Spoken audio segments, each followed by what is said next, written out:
스승님의 천금같이 귀한 말씀을 봉독해 올리겠습니다.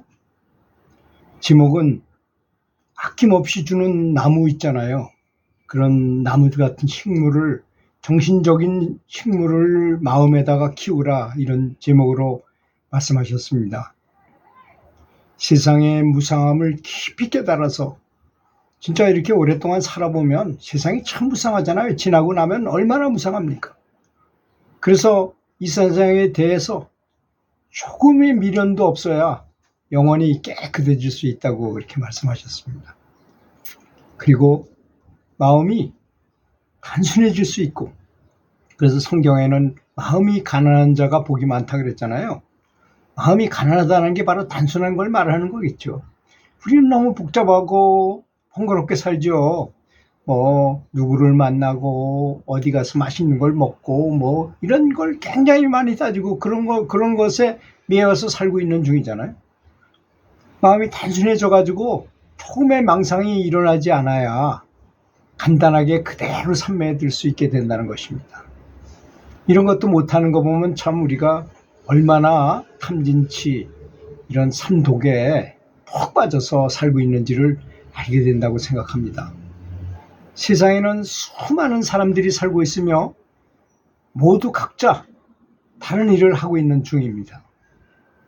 수행자라는 사람들은 정신과 영혼을 보호하는 진리의 일을 전문으로 수행하는 사람입니다. 그래서 명상을 수행하는 명상가들은 이런 정신적인 아낌없이 주기만 하는 싱싱하고 청정한 식물을 마음속에다 키워야 한다고 말씀하셨습니다.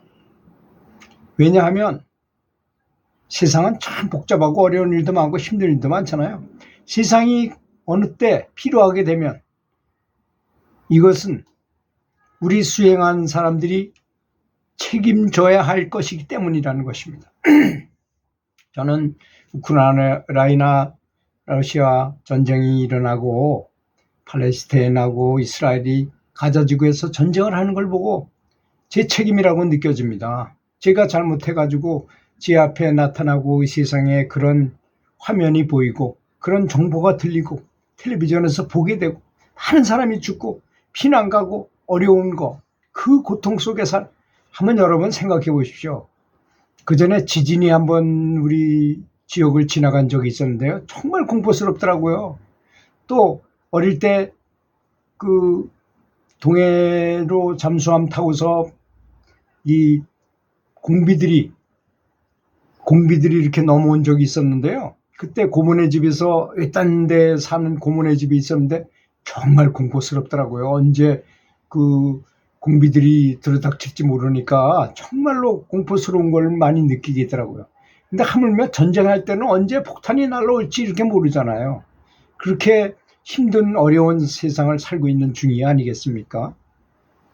그래서 명상가의 수행 공덕을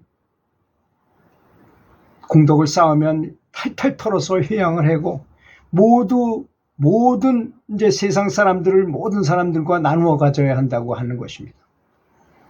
그런 불편한 일이 생긴 것이 다 내 책임이라고 생각하고 내가 기도가 부족한 것이구나 라고 생각하는 것이 중요하다는 것입니다. 단지 나 자신만의 진보를 위해서 명상하면서 수행하는 것은 아닌 것입니다. 수행에는 마땅히 사랑의 마음이 있어야 비로소 확실한 진보를 기할 수 있게 된다고 하셨습니다. 저는 이 말씀을 가장 좋아하는 사람입니다. 사랑이 없이 매일 명상만 오래 한다 그래서 영적인 진보가 일어나는 것이 아니라고 아주 분명히 말씀하셨어요. 스승께서는. 제가 오랫동안 명상을 해오면서 요즘 깨달은 점이 바로 그것입니다. 사랑이 마음이 있어야만 진보할 수 있고 그래야만 다른 사람도 다 좋아지고 모든 것이 다 좋아지는 것이지, 내 자신이 명상만 열심히 한다고 안구한다고 남의 하는 전화도 안 받고 이렇게 명상만 열심히 한다고 큰 진보가 이룰 것 같지만 제가 많이 그런 걸 엄청나게 해봤어요. 근데 잘 안 되더라고요. 원인이 뭔가요? 이게 언행일치가 되고 신구의 생각과 말과 행동이 다 일치돼가지고 동반 진보해야만 진정한 진보가 일어나더라 이겁니다. 그래서 사랑하는 마음이 가장 부족해요. 우리한테는. 오히려 그렇게 해서는 안 된다고, 명상만 해서는 안 된다고 스승께서는 분명하게 말씀하셨어요. 나는 현재 나의 등급이 어떠하든 보다 많은 사랑의 마음으로 다른 사람을 더 많이 이해하고 다른 사람을 더 많이 도우려는 마음이 있어야 한다는 것입니다. 자기 자신만 잘 되려고 명상만 그렇게 많이 한다 그래서 된 건 아니라는 그런 말씀이시지 않습니까? 또 스승께서는 아주 놀라운 비법을 전수해 주셨는데요. 제자가 무엇이냐면 제자가 진심을 다해서 스승의 존재를 지극정성으로 사랑하게 된다면, 극존중하게 된다면 스승의 품성과 가피가 제자에게 그대로 전달된다는 것입니다. 제가 수도 없이 말씀드린 내용이었죠. 저는 이걸 폭포수의 법, 저는 중국 기공을 배웠기 때문에 이런 사실에 대해서 아주 스텝 바이 스텝으로 엄청나게 배운 사람입니다. 중국 기공에 제일 먼저 가르치는 게 바로 접공태라는 거예요. 공을 접하는 태도. 이걸 가장 중시 여깁니다. 근데 또 그게 가장 중요해요. 왜? 그거 한 번에 일보 등천할 한 발에 하늘로 올라갈 수 있다고 그랬으니까 그것 때문에 이게 가장 중요한 것이거든요. 스승께서는 이 중요한 말씀을 너무나 쉽게 이렇게 얘기하니까 듣는 제자들은 이게 중요한 것인지 전혀 몰라요. 근데 저는 정말 가슴을 쿵 눌릴 정도로 엄청나게 중요한 말씀을 하신 겁니다. 제자가 진심을 다해서 스승의 존재를 지극정성으로 사랑한다면, 극존중한다면, 스승님께 엄청나게 감사한다면 스승의 품성과 가피력이 제자에게 그대로 전달된다는 것이잖아요. 거기에 대한 예도 엄청나게 들었죠, 제가.